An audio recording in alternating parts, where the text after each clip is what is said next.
બંગલા આગળ જે સરકારી બંગલો ને ત્યાં 15-20 ભેંસો ને દૂધ નીકળે છે ને આમ તો કે કિસાન હે ને, અરે ભાઈ કિસાન હે તો આ દિલ્હી છે. એટલે એક ગ્રામીણ પ્રજા છે એના કપડા જુદા. આ શહેરના કપડા જોઈને ભડકી ઉઠે ઘણા લોકો.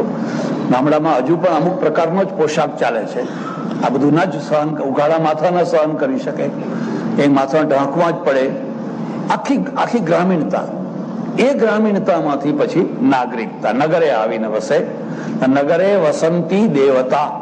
અમારે તો એમ કહેવું છે કે નગરમાં દેવતાઓનો વાસ હોય છે. જોકે ઝોપડપટ્ટીમાં પણ, ઝોપડપટ્ટી પણ નગરમાં જ હોય છે.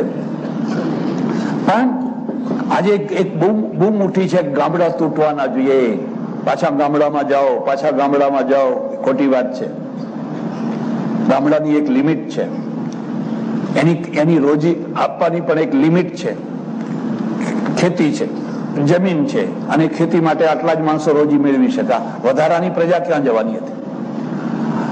અને ગામડામાં રહેનારો માણસ છે એના વિકાસની પણ લિમિટ છે. માનો કે આણંદજી કલ્યાણજી આણંદજી કે એવું કઈ નામ છે, આણંદજી કલ્યાણજી કચ્છના એક ગામડામાં જન્મ્યા. બહુ સારા સંગીતકાર થયા. હવે મુંબઈ ના આવ્યા હોત અને એમના ગામડામાં રહ્યા હોત તો એમના સંગીતની કદર અને રાવણ હથ્થો વગાડનારની કદર બે એક સરખી જ હોત. એ ગામડાના લોકો આગળ એમનું સંગીત વગાડે તો કે આ રાવણ હથ્થા જેવું વગાડે છે, એ બેમાં કશો ફરક ના હોત. કારણ કે ગામડાનો માણસ છે ને એની એક લિમિટ છે, એની એક સીમા છે. મને એકવાર એક સજ્જને કહેલું, મને કે મહારાજ, શું અરે નવરા બેઠા છો તો આ નંદુ ભગત આયા છે, એમનું આખ્યાન સાંભળવા જાવ ને. જઈશું ભાઈ, કોઈ વાર એવો ટાઈમ મળશે તો જઈશું. એને એમ જ છે કે આ બે એક જ કક્ષાના છે, એમાં કઈ ફરક. એ પેલો ગાય છે ના વળી બોલે છે, પણ બાકી કઈ બહુ ખાસ ફેર દેખાતો એમાં એનો દોષ નથી, એની એક લિમિટ છે. એટલે નગરની અંદર કલા ખીલી શકે, સાહિત્યને ચાન્સ મળે, તમારે જ્ઞાન વિજ્ઞાનને ચાન્સ મળે, રાજકારણને ચાન્સ મળે, રાજનેતાઓને ચાન્સ મળે. બધી ક્રાંતિઓ થાય એ શહેરમાંથી થાય, ગામડામાંથી ના થાય. ગામડામાં ધીરે ધીરે થાય. સુધારા થાય એ પણ શહેરમાંથી ગામડામાં જાય અને વર્ષો લાગી જાય ગામડામાં જતા જતા. એટલે પ્રાચીન કાળમાં જે નગરમાં રહેનારા લોકો હતા એને નાગરિક કહેવામાં આવતા. પશ્ચિમમાં જે નેશનાલિટી શબ્દ નીકળ્યો, હું માનું છું આનો બિલકુલ શુદ્ધ પર્યાય નથી. હવે આપણે એને પર્યાય જેવો માની લીધો છે. તો હવે તો ગામડામાં રહેતો હોય કે જંગલમાં રહેતો હોય કે નગરમાં રહેતો હોય, આલિશાન બંગલામાં રહેતો હોય કે ઝોપડપટ્ટીમાં રહેતો હોય, નેશનાલિટીની દ્રષ્ટિએ તો બધા નાગરિક જ છે, બધા નાગરિક જ છે. તો એક નાગરિક ધર્મ હોય છે, એક નાગરિક ધર્મ હોય છે. કારણ કે ધર્મના એક મુખ્ય ધર્મ છે અને એક ગૌણ ધર્મ છે. એક મુખ્ય ધર્મ છે, એક ગૌણ ધર્મ છે. મુખ્ય ધર્મને આપણે સનાતન ધર્મ કહીએ છીએ, ધર્મ કહીએ છીએ, પણ એના ગૌણ ધર્મ છે પતિ ધર્મ, પત્ની ધર્મ. બેયના ધર્મ જુદા છે. પતિએ પતિ તરીકે વર્તવું, પત્નીએ પત્ની તરીકે વર્તવું. પુત્ર ધર્મ, શિક્ષક ધર્મ, રાજનેતાનો ધર્મ, રાજધર્મ, આ ગૌણ ધર્મો છે. અને અહીંયા જયારે ધર્મ શબ્દ આપણે વાપરીએ છીએ ત્યારે એ ધર્મ શબ્દ કર્તવ્ય અર્થમાં વાપરીએ છીએ. ભાઈ પતિના શું કર્તવ્ય છે, પત્નીના શું કર્તવ્ય છે, બેયના કર્તવ્ય જુદા જુદા છે. પછી ધીરે ધીરે થોડા મિશ્રિત થાય છે અને બેયના મિશ્રિત થઈને એક દાંપત્ય ધર્મ આવે છે, એ દંપતીનો ધર્મ આવે છે. અને પતિનો પણ એક ધર્મ છે. હવે માનો પતિ છે એ બજારમાં જાય અને પત્ની છે એ બજારમાં જાય, તો બેયની ખરીદીનો ભાગ શું છે? પેલી બેન છે ને એ તરત જ ક્યાં લિપસ્ટિક મળે છે, ક્યાં પેલું કપડું મળે છે, ક્યાં પેલી સાડી મળે છે, ક્યાં પેલા ચંપલ મળે છે, ક્યાં પેલા કાનમાં લગાવવાનું, અહીં ચોપડવાનું, અહીં ચોપડવાનું, ફલાણું. ઘરમાં તપેલી નથી, ઘરમાં ફલાણું નથી. એને રસોડા સંબંધી આખી એની રુચિ જુદી છે અને એ લે છે, બરાબર છે. પેલો મોટા કામ સંભાળે છે તો આ નાના કામ સંભાળે છે. દૂધ ના ઉભરાઈ જાય, દૂધ ના ઢળી જાય, છોકરું કોઈ ભૂખ્યું ના રહી જાય, એ નાના નાના બધા કામો ઘરના એ સંભાળે છે. હવે જરા બદલો કરી નાખો, ત્યારે પરિવર્તન કરી નાખો. અને મારી વાત ઉપર જો તમને સારું લાગતું હોય તો આજથી જ પેલું ચોપડવાનું શરૂ કરી દો. માનો કે કોઈ પુરુષ હોય અને અહીં સુંદર પહેર્યા હોય, અહીં પહેર્યા હોય, અહીં કર્યું હોય, અહીં કર્યું હોય, અહીં બધું ચોપડ્યું હોય, અહીંયા બધું હોય, અને ઠમ ઠમ ઠમ કરતા કોલેજમાં કે સ્કૂલમાં આવે તો એ પુરુષ કેવો દેખાય? તો એ પુરુષ કેવો દેખાય? પુરુષોને તો એ પુરુષ પસંદ ના પડે, પણ સ્ત્રીઓને ના પસંદ પડે. સ્ત્રીઓને પણ એવો પુરુષ પસંદ ના પડે. અરે આ તમે શું પહેર્યું છે? તમને શરમ નથી આવતી? પણ તને નથી આવતી, મને શાની આવે છે? ત્યાં પહેર્યું એવું જ મેં પહેર્યું છે, પછી શરમનો ક્યાં વાત છે? એટલે પછી બાકીના લોકો પ્રત્યક્ષ નહીં તો ખાનગીમાં કહે ખરા કે આ બહુચરાજીનો માણસ અહીં આવી ગયો લાગે છે. ખરેખર માણસ બહુચરાજીનો છે, પણ ભૂલો પડ્યો લાગે છે, અહીં આવી ગયો છે. અરે બંનેના અલગ ધર્મો છે. એટલે આપણે ત્યાં રામાયણમાં, મહાભારતમાં, શાસ્ત્રોમાં એક આખો પતિ ધર્મ બતાવ્યો છે, એક આખો પત્ની ધર્મ બતાવ્યો છે, પુત્ર ધર્મ બતાવ્યો છે, રાજાનો ધર્મ બતાવ્યો છે. એક કે એકનો ધર્મ છે. સંન્યાસીનો પણ એક ધર્મ છે. હવે માનો કે હું છું પ્રવચન કરવાનું, અને મારામાં અને પેલા જે વખાણ કરનારા છે, ખમા બાપુ ખમા બાપુ ખમા બાપુ કરનારા, એ બેમાં કશો ફરક ના હોય તો હું સંન્યાસી ધર્મ ચૂક્યો. મેં અહીંયા આવતા કેટલાય લોકોને બેસાડી દીધા. એમાં કેટલાક પ્રતિષ્ઠિત હશે, કેટલાકને પોતાનું અપમાન થયેલું પણ લાગતું હશે, પણ અમારા એવા ઘણા એવા કે આવો આવવા દો, એમને આવવા, ઉપર આવવા દો, આવો માળા પહેરાવો, ઉપરથી માળા પહેરાવે. કેમ ભાઈ? મોડા પડ્યા એટલે માળા પહેરાવી. પેલા જે વહેલા આવ્યા એ વહેલા બેસી ગયા, પાછળ આવ્યા એ પાછળ બેસે. તો તમે આને માળા કેમ પહેરાવી? તમારી બાજુમાં એક બેઠેલા મને કે તમને ખબર નથી, આ બધા જે આગળ આવીને પહેલા બેસી ગયા છે ને, એના કરતા આ ભેંસ વધારે દૂધણી છે, એ પવાલી ભરીને દૂધ આપે એવી છે, એટલે માળા પહેરાવી છે. હવે આ સંન્યાસી કહેવાય ખરો? હવે તમે આને સંન્યાસી કહેશો? મેં કહ્યું દૂધણી ભેંસ દોવાનું જ કામ કરવું હોય તો પછી આ કપડા પહેરવાની તમારે જરૂર નથી. વગાડો સારંગી અને ખમા બાપુ કરી ઘરે ઘરે જઈને મુજરા કર્યા કરો. અમે આ મુજરા કરતા થઈ ગયા એટલે ધર્મ ચોપટ થઈ ગયો. ધર્મનું સત્યાનાશ આવી રીતે વળ્યું છે. મારો પણ એક ધર્મ છે, દરેકનો એક ધર્મ છે, એક ગૌણ ધર્મ છે, અને એવી રીતે એક જનરલ નાગરિક ધર્મ છે, એક નાગરિક ધર્મ છે. નાગરિક ધર્મ શું? એટલે ધર્મ એટલે કર્તવ્ય. નાગરિક કર્તવ્ય શું છે કે જે દેશમાં, જે શાસનમાં લો એન્ડ ઓર્ડર જેને કહેવાય, જેને વ્યવસ્થા કહેવાય, એ વ્યવસ્થાનું પાલન કરવું, એનું નામ નાગરિક ધર્મ છે. તમને કહ્યું કે ડાબા હાથે ચાલવું એ વ્યવસ્થા છે, એટલે એ વ્યવસ્થાનું પાલન કરવું એ નાગરિક ધર્મ છે.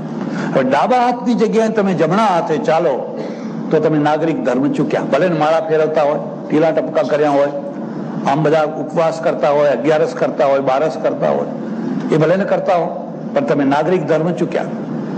અમે જર્મની ગયા, મારે 2 વાર જર્મની જવાનું થયું, તો સાથે 5-6 ભારતીય ભાઈઓ. મેં ત્યાં જોયું કે રોડ ઉપર વાહનો માટે જેમ લાલ બત્તી છે, લીલી બત્તી છે, એમ માણસો માટે છે. માણસો માટે પણ લાલ લીલી બત્તી છે. તો અમે બધા ઉભા, 100-150 માણસો બધા ઉભા હોય, જર્મનો બધા, અને લાલ બત્તી હોય એટલે બધા જ ઉભા થઈ જાય. કોઈ વાહન ના આવતું હોય, બધું ખાલી પડ્યું હોય. એટલે હવે આપણે તો ભારતીય એટલે તરત જ આમ પગ મૂકે, એટલે કોઈ આવતું નથી, શું કામ ઉભા છો? એટલે પેલા જર્મન લોકો કે નો ચાન્સ, નો રાઈટ, કમ બેક. મેં કહ્યું લો કમ બેક થાવ. હવે તમે અહીં તો ડાયા થાવ, દેશમાં જઈને જે થવું હોય તો જો, પણ તમે આટલા પૂરતા અહીં તો ડાયા થાવ. પૂતળાની માફક બધા ઉભા હોય, કોઈ માણસ. આનું નામ નાગરિક ધર્મ છે. અને આપણે એવા નાગરિક ધર્મ નથી પાડતા. એટલે તમે જુઓ, અહીંથી ભરૂચથી અમદાવાદ જતા તમને 25 ટ્રકો ઊંધી પડેલી દેખાશે. 10-15-20 કિલોમીટરે તમને એક ગાડું ઊંધું પડેલું તમને દેખાશે. નાગરિક ધર્મનું પાલન. ચાઇનામાં મેં 18 દિવસ સુધી આ છેડેથી પેલા છેડા સુધી ભ્રમણ કર્યું, એક એક્સિડન્ટ ના જોયો. અને આપણને એમ થાય કેમ? કારણ કે આ લોકો નાગરિક ધર્મનું પાલન કરે છે, લો એન્ડ ઓર્ડર છે એનું પાલન કરે છે. તમે ઇંગ્લેન્ડમાં જઈને પૂછો તો એ કહેશે કે લો ઇઝ ગોડ, જે કાયદો છે એ જ ભગવાન છે. અને આપણે એમ કહીએ છીએ કે લો જે છે ને, કાયદો છે એ મારા ગજવામાં વસ્તુ છે, મારે જ્યારે જે ટાઈમે જેવો એનો ઉપયોગ કરવો હોય. અને જેટલો માણસ મોટો એટલો જ કાયદાનો દુરુપયોગ કરે, એટલો જ કાયદાનો ભયંકર વિરોધ કરે. એના પરિણામે ભારતની અંદર ઘણા મોટા અનર્થો ઉભા થાય છે, ઘણા મોટા અનર્થો થાય છે. પેલી એક વ્યવસ્થા, અહીં વ્યવસ્થા તૂટી પડે છે, આખી વ્યવસ્થા તૂટી પડે છે. એટલે નાગરિક ધર્મનો અર્થ થાય છે તમે તમારી જે ડ્યુટી છે, તમારું જે કર્તવ્ય છે, એ કર્તવ્યનું તમે પાલન કરો. અને કર્તવ્ય એક એવી વસ્તુ છે કે ગમતું હોય તોય પાલન કરો ને ન ગમતું હોય તોય પાલન કરો. રામે લક્ષ્મણને કહ્યું કે આ સીતાજીને રાત્રે રથમાં બેસાડીને જંગલમાં ઉતારી આવો. લક્ષ્મણને આ ગમ્યું નહીં, એને ગમ્યું નહીં, એનું હૃદય કકડી ઉઠ્યું. પણ એને કહ્યું મારે આજ્ઞાનું પાલન કરવું જ પડશે. એ ન ગમતી વસ્તુ છે, એ ન ગમતી વસ્તુને પણ લક્ષ્મણે કરી. આનું નામ નાગરિક ધર્મ છે.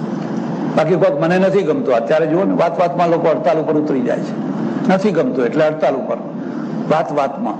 અને શિક્ષણ ખાતું તો ખાસ કરીને જયારે પરીક્ષાઓ આવવાની હોય, કોપીઓ તપાસવાની હોય, ત્યારે જ બધા હડતાલ ઉપર ઉતરી જાય. જોકે હવે સરકાર કઈક એવું વિચારે છે કે પરીક્ષાઓ જ કાઢી નાખો ને. ખબર નહીં પછી કોલેજમાં કેટલા ટોળા ભેગા થશે અને આ કોલેજો એ આખા માસને સમાવી શકશે કે કેમ. એવું લાગે છે કે લોકોને રાજ કરતા આવડતું નથી. એમને આગળના 5 વર્ષ દેખાતા નથી, 10 વર્ષ દેખાતા નથી, 20 વર્ષ દેખાતા નથી કે આના પરિણામે આગળના વર્ષો કેવા થશે. તમારે એ ચર્ચા નથી કરવી. એટલે નાગરિક ધર્મનો અર્થ થાય છે કે આપણા માટે રાષ્ટ્રે જે કાયદા બનાવ્યા છે, જે લો બનાવ્યા છે, એ લોનું પાલન કરવું. એ કાયદાનું તમે જેટલું પાલન કરો એટલા તમે વધારે સારા નાગરિક થઈ શકો. એક વાત. બીજી વાત છે, નાગરિક ધર્મની સાથે એક માનવ ધર્મ સંકળાવી દીધેલો છે. મેં પરદેશમાં ઘણી વાર જોયું કે જ્યારે આપણે ઝીબ્રા ક્રોસ પાર કરતા હોઈએ ત્યારે એકાદ વૃદ્ધ નીકળે એટલે બધો ટ્રાફિક રોકાઈ જાય, બધો ટ્રાફિક, અને પેલા વૃદ્ધને જવા દે.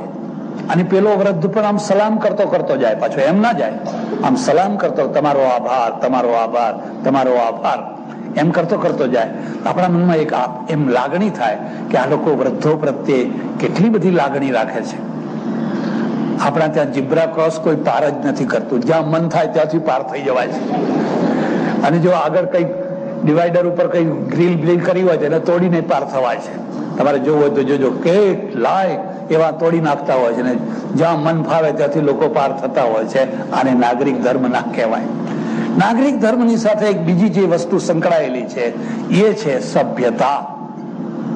સભ્યતા, સંસ્કૃતિ અલગ ચીજ છે, સભ્યતા અલગ ચીજ છે. સંસ્કૃતિ મૂલ્યો ઉભા કરે છે, તમારા જીવનના મૂલ્યો ઉભા કરે છે, એ સંસ્કૃતિ છે. અને સભ્યતા છે એ તમારા પરસ્પરના વ્યવહારને મીઠાશ લાવે છે, કડવાશની જગ્યાએ મીઠાશ લાવે છે. તમને ઉદાહરણ આપું એટલે ખ્યાલ આવશે. પરદેશમાં એક માણસ ભલે નીચે રહેતો હોય, પેલો ઉપર રહેતો હોય. હું ઉતરેલો એક જગ્યાએ, અમારે રેકોર્ડિંગ કરવાનું, પણ એ થાય નહીં. મને કે મારા નીચે જોન રહે છે, એને આ બધી ખબર છે, તમે કોઈ એને બોલાવો. એટલે પેલા ફોન કર્યો કે ભાઈ મારે આ રેકોર્ડિંગ કરવું છે ને થતું નથી, તું જાણે છે તો પ્લીઝ તું આવીને જરા મને આ બધું ગોઠવી આપને. એટલે પેલાએ કહ્યું કે હું અત્યારે ફલાણી સિરિયલ જોઉં છું અને એ સિરિયલ પૂરી થાય એટલે અડધા કલાક પછી હું આવીશ અને તને ગોઠવી આપીશ. અડધા કલાક પછી આવ્યો, ગોઠવી આપ્યો, બરાબર થઈ ગયું. આપણા ત્યાં કોઈ ટેલિફોન ના કરે, નીચે રહેતો હોય કે ટેલિફોનના $1.5 કોણ બગાડે, ચાર દિન પહોંચી જાય ને એની સિરિયલમાં પથરો નાખે, એમને કે જરા આટલું કર. પણ એને તન્મય થઈને જોવે છે, એને જોવા દે, તો એનું કામ કરવા દે. પેલા બાળને ટકોરા મારે, બેલ વગાડે, પેલો અંદરથી કહે યસ આવો, એમ જયારે આવકાર આપે ત્યારે માણસ અંદર જાય. આપણે કદી બેલ નથી વગાડતા, ટકોરા નથી પાડતા, બાળનું જોરથી વાકેલું હોય તો જોરથી ઉગાડી નાખીએ છીએ, સિટિંગ રૂમમાં બેસતાય નથી. અને પછી કહે કે હા કેમ ભાઈ ક્યાં ગયા, પેલા બાથરૂમમાં નાતો ઠેઠ ત્યાં પહોંચે. ઓહો, નાવ છો, નાવ. મેં કીધું આ ક્યાં ગયા તમે? આ અસભ્યતા છે. આ અસભ્યતા છે અને અનાગરિકતા છે. આ અણઘડ નાગરિક છે, ઘડાયેલો નાગરિક નથી. તમે પેલા પરમિશન લો, મંજૂરી લો. અરે આશ્રમમાં એકવાર 1:30 વાગે આખી જીપ ભરીને માણસો આવ્યા, 12 માણસો બેઠેલા આખી જીપ ભરીને. બધા સુઈ જાય એટલે મેં જ જઈને દરવાજો ખોલ્યો, કારણ કે કોઈ જાગ્યું નહીં. એટલે મેં કહ્યું, ભાઈ અત્યારે રાતના 1:30 વાગે તમે કેમ આવ્યા? કે તમને આમંત્રણ આપવા માટે, એક કાર્યક્રમ રાખવો છે, તે કાર્યક્રમનું આમંત્રણ આપવા માટે. પણ કીધું કઈ 1:30 વાગે આવવાનું હોતું હશે કે બધાને ગામડામાં ભેગા થતા બહુ વાર લાગી ને એમ કરતા કરતા 11 વાગી ગયા, એટલે પછી અત્યારે આવ્યા છે. તો હવે આને શું કહેવું? પછી તમારું મગજ ચસકે કે ના ચસકે? કોઈ જગ્યાએ આમંત્રણ આપવા જવાનો પણ ટાઈમ હોય, એ બેસવાનું પણ જગ્યા હોય, તમને જ્યાં કહે ત્યાં બેસવાનું હોય, પોતાની યોગ્ય જગ્યાએ બેસવાનું હોય. આને સભ્યતા કહેવાય, આને નાગરિક ધર્મ કહેવાય. ગઈકાલે જ મારે ત્યાં એક છોકરો આવેલો, કોલેજ ભણે છે, સાયન્સનો વિદ્યાર્થી છે, બહુ સરસ, ઊંચો દેખાવડો, સરસ. પછી મને કે હું તમારા લેખ બધા વાંચું છું. ભલે, તો મેં એવું તારણ કર્યું છે કે તમે આસ્તિક અને નાસ્તિકના વચ્ચે છો. મેં કહ્યું તે ખરું તારણ કર્યું છે, ખોટું નથી કર્યું. હું ઓવર આસ્તિક નથી. ઓવર આસ્તિકતા ભારતનો મોટો ધર્મ છે, રોગ છે, મોટી બીમારી છે. ઓવર આસ્તિકતા, ઓવર ધાર્મિકતા, વાત વાતમાં ધર્મ, વૈભવ લક્ષ્મી લાવો ને, દશામાં લાવો ને, ફલાણામાં લાવો. અરે આને ધર્મને શું લેવા દેવા છે? પગપાળા સંઘના સંઘ નીકળી રહ્યા છે, કોઈ ટ્રાફિકને ચાલવા નથી દેતા.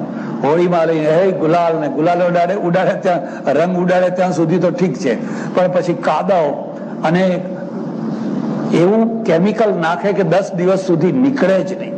પછી કેમિકલને કાઢવા માટે કેમિકલ ચોપડો ને કેમિકલ ચોપડો, એટલે ચામડી ખરાબ થઈ જાય ને જે થવું હોય થાય.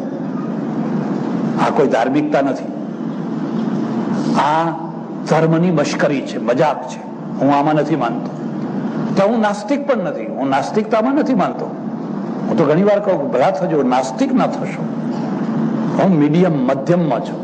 જે જરૂરી છે એ ઈશ્વરને માનો, ધર્મને માનો, પણ આ વગર જોતા બધા છે એને. અને આપણા ત્યાં જે સંતો થયા, મુસલમાનોમાં જે સૂફીઓ થયા, એ પણ મીડિયમ માર્ગમાં ચાલનારા છે. એ લકીરના ફકીર નથી, આ છેડાના નથી ને આ છેડા નથી. એટલે મેં કહ્યું તારી વાત તો સાચી છે.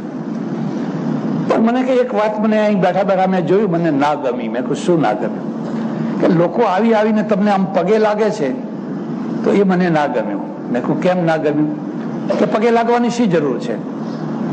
મેં કહ્યું આપણી એક સંસ્કૃતિ છે, માતા પિતા વડીલ ગુરુજન એ બધાને પગે લાગવાનું. પશ્ચિમમાં એક સંસ્કૃતિ છે, સવારના પહોરમાં નોકર કે શેઠ હોય તો પહેલા ગુડ મોર્નિંગ કરે, પછી સૂતી વખતે ગુડ નાઇટ કરે, હેલો કરે, એક્સક્યુઝ મી કરે, થેન્ક યુ કરે, સોરી કરે. એ બધાના કારણે તમારી કડવાશ ઓછી થઈ જાય. સવારે ઉઠ્યા 2 જણા એક કઈ બોલવાનું કઈ નિમિત્ત જ નથી, કઈ બોલતા જ નથી, તો મનમાં થાય કે આજ કઈક ચહેરો બદલાયેલો લાગે છે, આજ કઈ. અને ચહેરા તો હંમેશા બદલાયેલા જ દેખાય તમને. ચહેરો બદલાયેલો છે એટલે તમારો ચહેરો બદલાવા લાગે. શું થયું હશે, શું થયું હશે, શું થયું હશે? અરે સવારના પરમાં જય શ્રી કૃષ્ણ બોલી દે. કેમ બા જય શ્રી કૃષ્ણ? બસ મુસલમાન કે સલામ આલેકુમ, વાત પૂરી થઈ ગઈ, આનંદ થઈ ગયો, એટલે બોલવાનું ચાલુ થઈ ગયું. હવે તમે ગુમસુમ આમ ને આમ બેસી રહો અક્કડ કરીને, તો તમારો આખો દિવસ ખરાબ થઈ જશે. મને કહ્યું મારે માં છે, મારા બાપુ છે, હું બહુ માનું છું એમને, પણ હું કદી પગે નથી લાગતો. બહુ બહાદુરી કરી કહેવાય. તમે કીધું અરે પગે લાગવાનું કીધું. માના ચરણોમાં માથું નમાવે ને માનો હાથ જયારે માથા ઉપર પડે તો એના હાથમાંથી જે કિરણો નીકળે છે ને, એકદમ વહાલના, પ્રેમના, બેટા સુખી રહે. તો ઘણી વાર તમે જોજો ટ્રકની પાછળ લખેલું હોય છે માં કે આશીર્વાદ છે, નહીં એવું કંઈક લખ્યું હોય છે, દુઆ છે, માં કી દુઆ છે. અરે કેટલો મોટો મેસેજ છે. એની માએ આશીર્વાદ આપ્યા, આ છોકરાનું ભલું થયું, બાપે આશીર્વાદ આપ્યા. તો પગે લાગવાનું, જે મળે એને પગે લાગવાનું. અમારે ત્યાં વૈષ્ણવ ધર્મમાં, વૈષ્ણવ પરંપરામાં તો એક ખાસ માન્યતા છે, જે પહેલા હાથ જોડે એને વૈષ્ણવ કહેવાય, અને પેલો હાથ જોડે તો હું હાથ જોડું એવું જે રાહ જોઈને બેસી રહે એ કનિષ્ઠ છે, વૈષ્ણવ નથી. જે પહેલા હાથ જોડી દે એનું નામ વૈષ્ણવ છે. પછી ઉઠ્યો, મને કે કઈ મેસેજ આપવો છે? મેં કહું હા, જઈને માને પગે લાગજે, તારા પપ્પાને પગે લાગજે. કે જરૂર લાગીશ. મને કે જરૂર લાગીશ. મેં કહું હું ધન્ય થઈ ગયો, ચાલ હું આજે ધન્ય થઈ ગયો.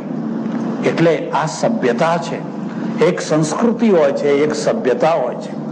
તમે બૂમા બૂમ કરતા હોય, બૂમરાડ પચાડતા હોય, તમારો રેડિયો જોરથી વાગતો હોય, બીજા લોકોને ના ગમે એવી રીતે તમે નવરાત્રી કરતા હો. અરે કોઈ બીમાર માણસ છે, કોઈ પરીક્ષા આપી રહ્યું છે, તમે એને વાંચવા દો કે ના મા પાવાથી ગઢથી ઉતર્યા, મા કાઢી રે, પણ અહીંયા નથી ઉતર્યા, અહીં પેલાને વાંચવા દે. એ પાવાગઢથી ઉતરે ત્યારે ઉતરવા દેજે, પણ હમણાં આને વાંચવા દે. અનાગરિકતા છે આ, નાગરિક ધર્મ નથી, અનાગરિકતા છે. તમે નાચો, કૂદો, ગાઓ, સંગીત સાંભળો તમારા ઘરમાં, એના બહાર અવાજ ના હોવો જોઈએ. કોઈને ડિસ્ટર્બ ના કરો, કોઈને ઘોંઘાટ ના કરો, કોઈને તકલીફ ના આપો. એવી રીતે જીવન જીવો કે તમારા જીવનમાંથી લોકોને સુખ મળે. પણ સુખ ના મળે તો કઈ નહીં, પણ દુઃખ તો ન જ મળવું જોઈએ. અને તમારા જીવનમાં કેટલાય લોકો દુઃખી થઈ રહ્યા છે, કેટલાય લોકોને તમે હેરાન કરી રહ્યા છો, અને તમને ભાન પણ નથી. મારા એક ડોશી છે, એક ડોશી એકવાર આવ્યા, મને કે બાપુ, મેં કહું શું? મને કે એમ એ બ્રાહ્મણ હતા, પેલા આ દવે છે ને, એ દવે લઈ જાઓ, તમારી સેવા કરશે.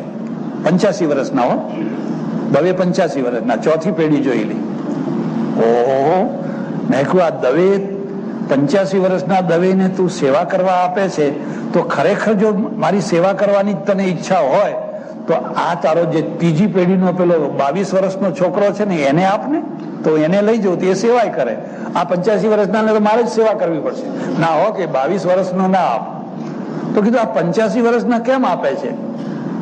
મને કે એટલા માટે આપું છું કે અમે જયારે 10 સાડા 10 સુઈ જઈએ ત્યારે એ 11:30 જાગી જાય છે, અને 11:30 જાગીને એ આમ સમજે છે કે 4 વાગી ગયા, એટલે પછી નાવા બેસે છે, વાસણ ખખડાવે ને જોર જોરથી હરિઓમ હરિઓમ હરિઓમ. એ 12 વાગે એક તો આખા ઘરની ઊંઘ બગાડી નાખે.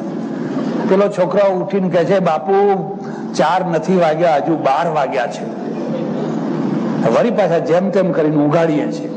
કલાક દોઢ કલાક એમને ઊંઘ આવતી નથી, 85 વર્ષ થયા એટલે ઊંઘ આવતી નથી. કલાક દોઢ કલાક થાય ત્યાં વળી પાછા ઉભા થઈ જાય છે અને હરિઓમ હરિઓમ.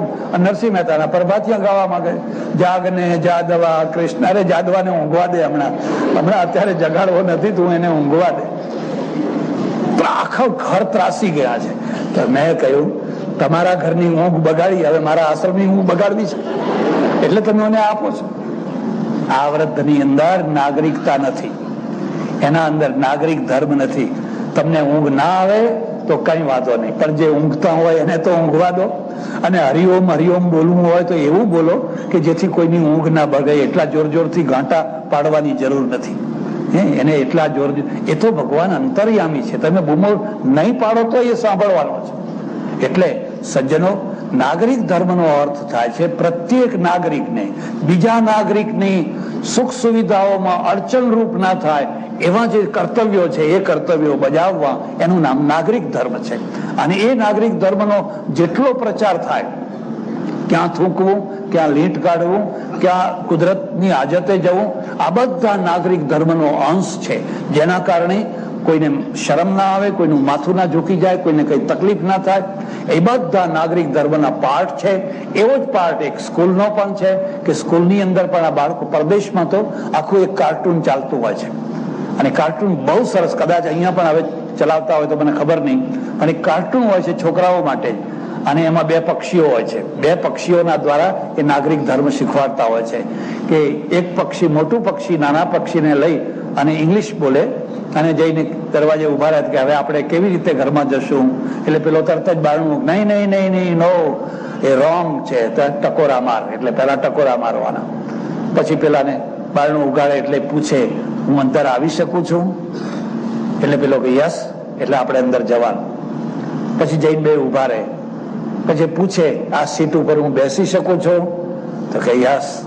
પછી કે હું તમારા સાથે કઈ વાત કરી શકું છું? બધી પરમિશન લઈને પછી એને રોજ શીખવાડે છે બ્રશ કેવી રીતે કરાય, કોગળા કેવી રીતે કરાય, ચા કેવી રીતે પીવાય, ખાવાનું કેવી રીતે ખવાય, ખાસ શીખવાડે છે કે જ્યારે તમે ખોરાક ખાતા હો ત્યારે એવા બચુકા ના થવા જોઈએ. હવે જો ઘણા લોકો એવા એટલું ઉડતું હોય, બાજુના વાળામાં પ્રસાદ મળ્યા કરે, એનો પ્રસાદ ઉડી ઉડીને બાજુ વાળા આમાં હાથ ખંખેરતા હોય ને કઈ કરતા હોય. આ બધા અપલક્ષણો છે અને નાગરિક ધર્મનો આ પાયો છે. પહેલા તમે આ અપલક્ષણોને દૂર કરાવો. સ્વીડનમાં તમે જોયું કે ડોક્ટર જયારે ઓપરેશન કરતો હોય તો એ ઓપરેશન કરતી વખતે પણ નર્સને એમ ના કે પેલી કાતર મને આપો, એમ એવું ઓર્ડર ના કરી શકાય.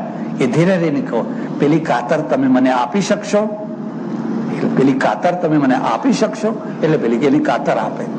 હવે આપણા ત્યાં તો આખું રૂપ જ જુદું છે.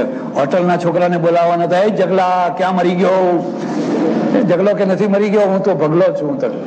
હવે આ બધું અસભ્યતા છે અને નાગરિકને ના શોભે એવું છે. અમે જર્મનીમાં એક હોટલમાં જમવા બેઠેલા, 5-6 અમારે ભાઈઓ, એમાં એક પતિ પત્ની. એટલે એ થોડીક વાર થાય ને એટલે આમ કરીને પેલા વેટર ને આમ કરે. મેં કોઈ આવું ના થાય. મને કે આપણો નોકર છે. કેમ ના થાય? એમ એ આપણો નોકર છે. એમ અરે નોકર નથી, એ નોકર તમારો ત્યાં ભારતનો જુદો, આ જુદો. એને પ્લીઝ કહીને બોલાવવાનો હોય, પ્લીઝ એમ કહેવા. અને કે હું પ્લીઝ ના કહું, પૈસા ભર્યા છે, કઈ મફત આયા છે કે? એટલે આ નાગરિક ધર્મ છે. તમે જેટલો નાગરિક ધર્મને ખીલવો એટલા તમે સ્મૂથ થશો, સારા થશો, ભલા થશો અને ખોટી કડવાશથી મુક્ત થશો. અને એના કારણે તમારી સ્કૂલ પણ સારી થશે. એક વિદ્યાર્થી, એક વિદ્યાર્થીની એ બધા આ નાગરિક ધર્મને શીખે. આચાર્યો શીખે, શિક્ષકો શીખે, વાલીઓ શીખે, સંચાલકો શીખે. આ બધાના દ્વારા આપણે એક સારા ભારતનું નિર્માણ કરી શકીએ. અને સારું ભારત છે એ જ આપણું ભવિષ્ય છે. એમને એમ કઈ મોટા યજ્ઞો કરવાથી કે મોટા સંઘ કાઢવાથી કે મોટા સમૈયા કરવાથી ભારત સારું થઈ જવાનું નથી. અપલક્ષણો સુધારવાથી થવાનું છે. અને અપલક્ષણો સુધારવા એ પણ એક કર્તવ્ય છે, એક જીવનનો એક ભાગ છે.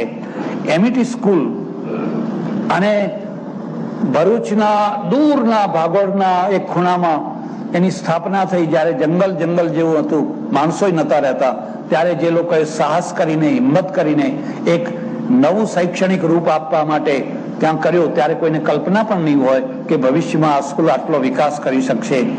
એની 2 શિક્ષિકા બહેનો, શૈલાબેન અને બીજા તૃપ્તિબેન, એ બંને બહેનો આજે મને જગ્યા બતાવી કે અહીંયા આ બધું થઈ ગયું, આવું થયું અને આખું વાતાવરણ ગમગીન થઈ ગયું. મને થોડુંક સારું એ લાગ્યું કે એક્સિડન્ટમાં તો કેટલા લોકો મરે છે દરરોજ ભારતમાં, પણ એક્સિડન્ટમાં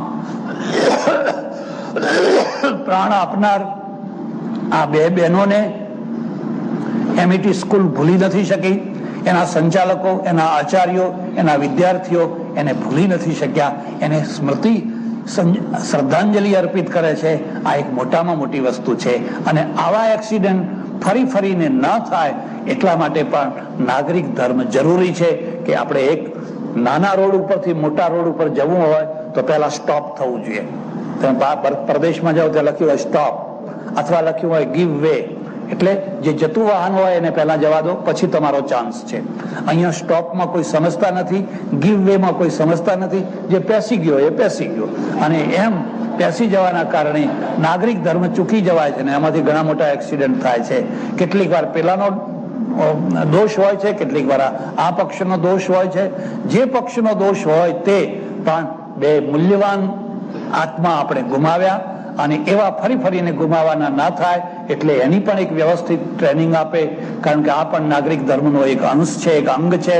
તો હું પરમેશ્વરને પ્રાર્થના કરું કે આ સ્કૂલ, એમિટી સ્કૂલ ફળે ફૂલે વિકસે.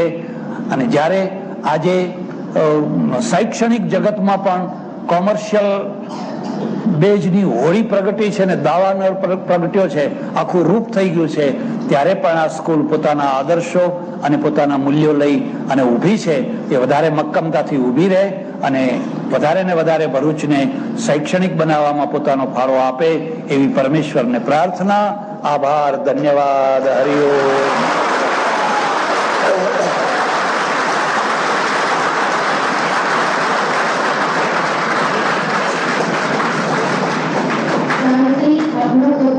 કુદરતની વ્યવસ્થાને સમજો. તમે તમે કરોડ પ્રયત્ન કરીને પણ પેલી ભેંસ ગરોડીને દાળ ભાત નહીં ખવડાવી શકો, દૂધ નહીં પીવડાવી શકો. અને જો એ પીતી થઈ જશે તો બહુ મોટી અવ્યવસ્થા થઈ જશે, બહુ મોટી અવ્યવસ્થા થઈ જશે, આખું બેલેન્સ તૂટી જશે. જૈનો બેઠા છે તો મને માફ કરે, પણ જે વાત છે હું તમને કહું. અમારે દંતાલીમાં આજે અડધી જમીનમાં ખેતી નથી થતી. એટલા બધા રોજ આવ્યા છે ને એટલા બધા રોજ આવ્યા છે, મોટા મોટા રોજ, બધું ખાઈ જાય છે. કોઈ એને રોકી નથી શકતું, કોઈ કઈ કરી નથી શકતું. હવે કરશો શું? ત્યારે આ ખેતી નહીં થાય, તમે કરશો શું? એટલે કુદરતી વ્યવસ્થા હતી. અમારે ત્યાં પ્રાચીન કાળમાં રાજાઓ, ક્ષત્રિયો શિકાર કરતા ને વધારાના જે જાનવરો છે, પ્રાણીઓ છે, એનું એક સંતુલન કરતા, એક વ્યવસ્થા કરતા. અને એનાથી ખેતી થઈ શકે, બધું થઈ શકે. મારે એ ચર્ચા નથી કરવી. પછી એક બીજી ધર્મ વ્યવસ્થા છે. ધર્મ વ્યવસ્થા શું છે? આ પાપ કહેવાય, આ પુણ્ય કહેવાય. આ પાપ ને આ પુણ્ય કહેવાય. પણ ધર્મે ધર્મે પાપની વ્યાખ્યા જુદી ને ધર્મે ધર્મે પુણ્યની વ્યાખ્યા જુદી. અમે હિન્દુઓ ગંગાજીમાં નાહવાને પુણ્ય માનીએ. અમારે તો એવું ને કે જેટલી નદીઓ એટલામાં ડૂબકા મારે જ રાખવા. નદી જોઈ કરે સ્નાન. પેલી બેને ભજન ગાયું ને, નથી જવું ઘરમાં તીરથ ને ઘરમાં ધામ, મારે નથી જવું, એવું કઈ ગાયું ને. બહુ સરસ વાત છે. પણ એ ક્યારે ગવાય કે એકવાર આંટો મારી આવ્યા પછી ગવાય. તમે ના ગયા હોવ ને તો એમ થાય કે હા, કાશી કેવું હશે, મથુરા કેવી હશે, ફલાણું કેવું હશે, એકવાર જોયા આંટો મારી આવ જાઓ. અને પછી તમે જ કહેશો ના હો, ઘર જેવું કોઈ તીર્થ જ નથી. અમે હિન્દુઓ ડગલે ને પગલે નાવામાં પુણ્ય માનીએ છીએ. કઈક કર્મકાંડ કરીએ તો જળ હાથમાં લેવાનું, પાણી મૂકો, પાણી મૂકો, પાણી મૂકો, પાણી મૂકો. હવે જૈન છે, પાપ નાવામાં પાપ માને છે. એક વાર નવ તો આટલું પાપ લાગે. સાધુઓ નાય નહીં, સાધ્વીઓ નાય નહીં, બેની વિરુદ્ધ વાત થઈ. અમારે વૈષ્ણવો છે, ઠાકુરજીને સારામાં સારો થાળ ધરાવવો હોય તો બટાકા, શકરિયા, કંદમૂળનો શીરો બનાવે ને ભગવાનને ખૂબ ધરાવે ને જમાડે. હવે બીજા એને પાપ માને છે કે એ ખવાય જ નહીં. મુસ્લિમોની તો આખી વાત જ જુદી છે, બીજા લોકોની બધી વાત જ જુદી છે. ધર્મ એક ગૂંચવાળો છે, ગૂંચવાળો.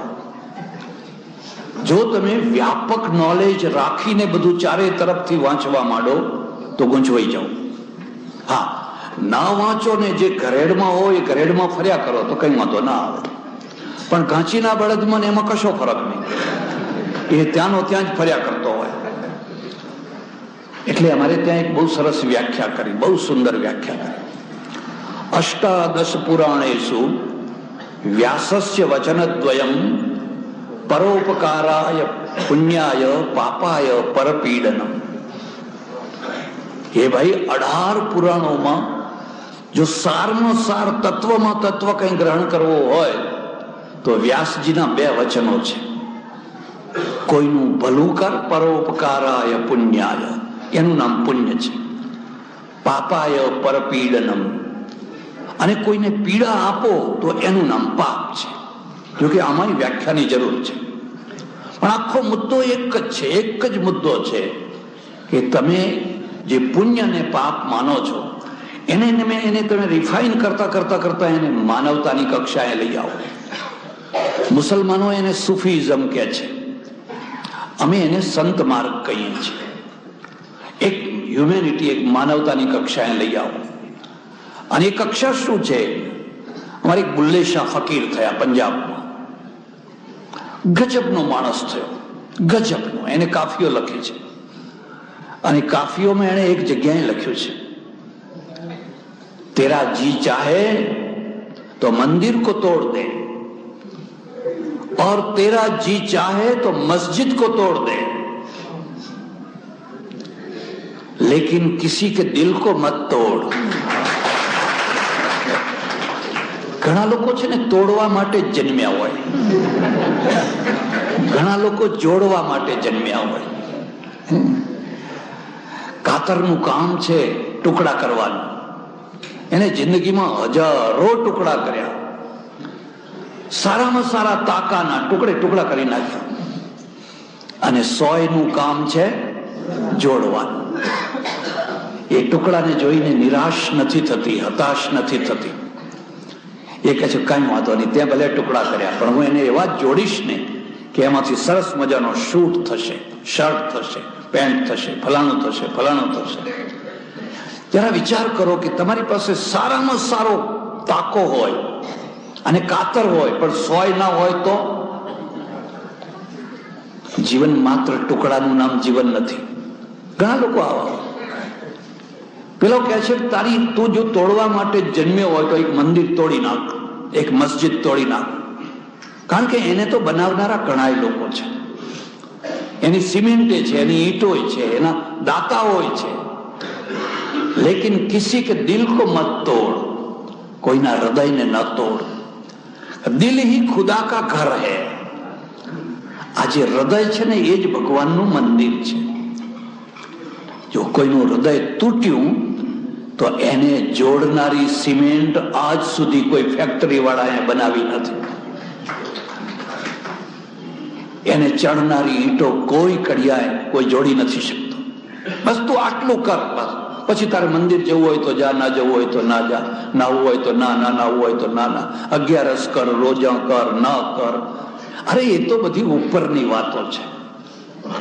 સુફીઝમ જે માનવતા, હ્યુમેનિટી છે, બસ આટલે જ આવીને અટકે. આટલું કર બહુ થઈ. અને આટલું ન કરે અને બાકીનું બધું કરે તો એ ધૂળ બરાબર છે. બાકી બધું કરતો હોય ને આ ખરું કામ ના કરતો. હું તમને એક ખાનગીમાં વાત કહું છું. 50 વર્ષનો માણસ હોય અને 60, 65, 70 નો દેખાતો હોય તો તમારે આંખ મીચીને સમજી લેવાનું કે એના ઘરમાં કોઈ લોહી પીનારું માણસ છે. એના ઘરમાં કોઈ લોહી પીનારું માણસ છે. અને એ માણસ રોજ ભલે ને મંદિરના આંટા મારતું હોય, ઉપવાસ કરતું હોય, અઠઈ કરતું હોય, અરે પણ લોહી પીવાનું બંધ કરીને પછી આ બધું કરવું હોય તો કરે. એક ધર્મની વ્યવસ્થા છે. ધર્મે એકને પતિ બનાવ્યો, ધર્મે એકને પત્ની બનાવી અને બેયને વ્રત આપ્યા. હવે બંને એકબીજામાં સંતુષ્ટ રહેજો તો સુખી સુખી થઈ જશો. રામને સીતા ને સીતા ને રામ. પછી હજારો શૂરપણખાઓ આવે કે 1000 રાવણો આવે, સોનાની લંકા લઈને તો ધૂળ બરાબર. તો તમે યોગમાંય સુખી થશો, વિયોગમાંય સુખી થશો, જીવતાય સુખી થશો ને મરતાય સુખી થશો. ભારતમાં 2 પ્રકારના મહાપુરુષો થયા છે. 2 પ્રકાર. એક ધરતી ઉપર ચાલનારા અને એક આકાશ ઉપર ઉડનારા. જે ધરતી ઉપર ચાલનારા થયા ને બહુ થોડા થયા છે, અને આકાશ ઉપર જે ઉડનારા એ ઘણા થયા છે. ને આકાશ ઉપર જે ઉડનારા છે ને એમણે ધરતીનો કોઈ પ્રશ્ન ઉકેલ્યો નહીં. ધરતીના પ્રશ્ન ઉપર ધૂળ નાખી દીધી. જવા દો ને, એમાં કઈ નહીં. એના ઉપર ધૂળ નાખી દીધી. કોઈએ કહ્યું મહારાજ આ છોકરો બેકાર છે ને નોકરી નથી. અરે નોકરી શું કરો છો? પરલોકનું કલ્યાણ કરો ને, આત્માનું કલ્યાણ કરો ને. તો હવે પણ કલ્યાણ કરવું તો કેવી રીતે કરવું? કે આવો દીક્ષા આપી દઉં, બધું પતી જશે. આ પરલોકની વાતો છે. ભારતમાં પરલોકના પ્રશ્નો ઘણા ઉકેલાયા, આ લોકનો નહીં. આ લોકનો એકે પ્રશ્ન નહીં. હા, એક ચાણક્ય થયો જે ધરતી ઉપરનો માણસ થયો. ધરતી ઉપરનો. એક સરદાર પટેલ થયા જે ધરતી ઉપરના માણસ હતા. ગાંધીજી એ ધરતી ઉપરના માણસ હતા પણ થોડુંક આકાશમાં ઉડનારા હતા. એટલે સરદારને જેટલા લોકો યાદ કરે એટલા ગાંધીજીને યાદ નથી કરતા. ચાણક્ય લખ્યું છે. હું તમને ભલામણ કરું છું, ચાણક્યને જરૂર વાંચજો. સંતોષ સ્ત્રીષુ કર્તવ્ય સ્વદારે ભોજને ધને ત્રિષુ ચૈવ ન કર્તવ્ય અધ્યયને જપદાનયો. હે ભાઈઓ, 3 જગ્યાએ સંતોષ કરવો. અત્યંત ખેદ છે કે આગળનું રેકોર્ડિંગ વિડીયો કેમેરામાંથી કરેલું હોવાથી આટલું બધું સ્પષ્ટ નથી. તેની નોંધ લ્યો. જપદાનયો. હે ભાઈઓ, 3 જગ્યાએ સંતોષ કરવો અને 3 જગ્યાએ અસંતોષ કરવો. સંતોષ ત્રિષુ કર્તવ્ય સ્વદારે, પોતાની પત્ની, પોતાના પતિ, એ જે હોય જેવી હોય સુખ એમાં જ છે.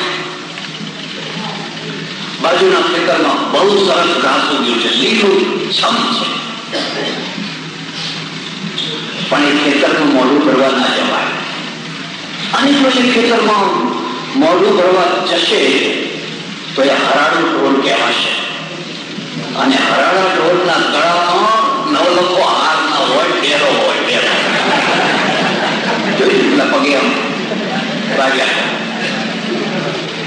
તું તારા ખેતરમાં ચર્ચ અને ચરવાની છૂટ છે, પણ પોતાના સ્વદારે ભોજને ધને, ભોજનમાં અને ધનમાં પુરુષાર્થ કર્યા પછી, તમારા સંપૂર્ણ પુરુષાર્થ પછી જે તમને પ્રાપ્ત થયું છે એમાં સંતોષ કરો.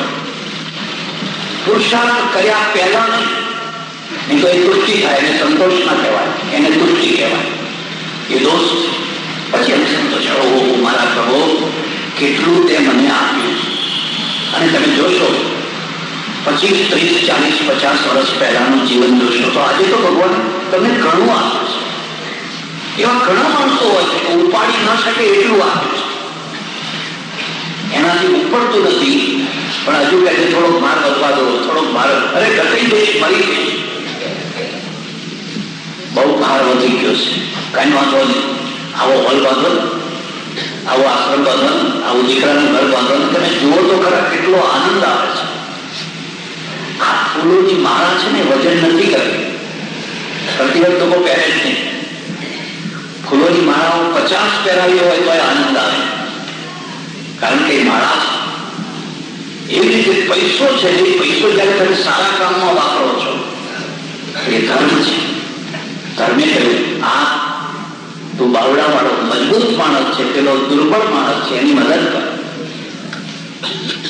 3 જગ્યાએ સંતોષ કરવા, પોતાની પત્નીમાં, ધનમાં, ભોજનમાં. ત્રિષુ ચૈવ ન કરવા, પણ 3 જગ્યાએ કદી સંતોષ ન કર. અધ્યાય નહીં, ભણવામાં સંતોષ નહીં કરવાનો. તમે બહુ ભણ્યા, હવે અમારે કઈ જરૂરી નથી. એક સજ્જન આવ્યા, મને કહે મેં ગીતા વાંચી કાઢી બધી. વાંચી કાઢી બધી ગીતા વાંચી કાઢવાની વસ્તુ છે. આખી જિંદગી એનું મથન કરો ને જેમ જેમ મથન કરો એમ એમાંથી મખણ નીકળ્યા. પહેલી વાર ના નીકળે, 1000મી વાર વાંચો ત્યારે ઓહો આમાં આટલો ભાવ છે.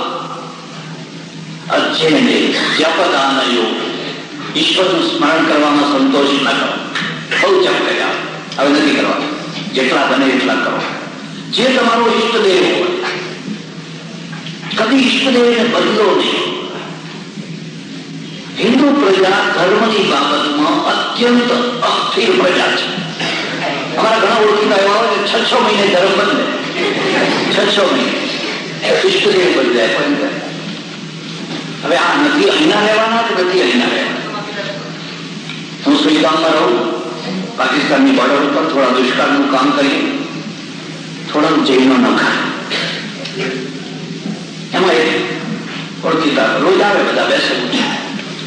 એની 16-17 વર્ષની દીકરી, અને એને કઈ ગાંડા જેવી મારી પાસે આવે સજ્જન. મને કે બાપુ તમે કઈ જાણતા હોય તો કરો. મેં કોઈ તારી દીકરી નહીં લઈ આવું. એટલા બધા દોરા અને ધાગા અને પાદડિયા અને તાબી. મને કે આ પેલા પીરબાગ જેવું છે, આ ફલાણાનું છે, આ ફલાણાનું છે, આ ફલાણાનું છે.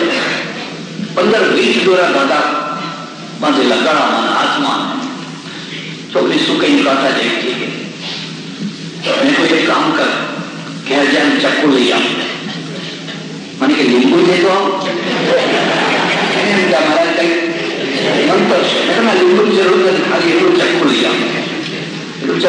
વાળો ગયો, ચક્કુ લઈ આવ્યો, એક સાથે બધા દોડા પકડીને મેં એના ઉપર ચક્કુ મૂક્યું.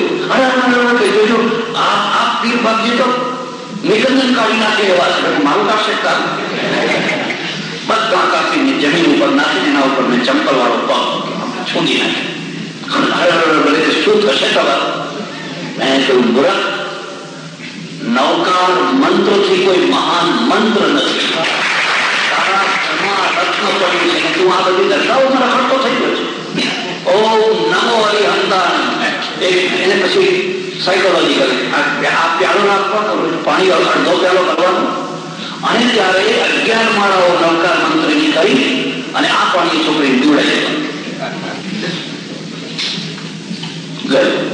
બીજા દિવસે સવારે આવ્યો, મને કે બાપજી આમ તબિયત તો સારી છે ને? મને ચિંતા હતી, આ બધા થોડા તમે એને ઉપરથી પાછું એના ઉપર જોડું મૂક્યું. 8-10 દિવસ થયા હશે, મને કે મારી દીકરી સારી થવા પડે. 2-3 મહિના થતા થતા બિલકુલ પ્યોર થઈ, બિલકુલ સારી. અત્યારે તમે લગ્ન થઈ ગયા, બધું સારું થઈ. તમે એવા બેઈમાન છો કે વારંવાર તમારા ઈષ્ટદેવને પડતો મૂકીને, તમારો મંત્ર પડતો મૂકીને તમે આખી દુનિયામાં ફાંફા મારતા થઈ જશો. એટલે પેલો ચાણક્ય છે, ત્રિશુચૈર્ન કર્તવ્યો સ્વદારે ભોજને તને. અમે સંન્યાસી છીએ. હું ધારો જઈને હું કોઈ વૈષ્ણવ મંત્ર આપી શક્યો હોત, કોઈ શિવનો મંત્ર આપી શક્યો હોત, કોઈ માતાનો મંત્ર આપી શક્યો હોત, અમે કદી એવું કરીએ. જેનો જે ઈષ્ટદેવ છે એ ઈષ્ટદેવ નહીં માને, કારણ કે એક પરમાત્મા છે, બ્રહ્મ એક જ છે, પરમાત્મા એક.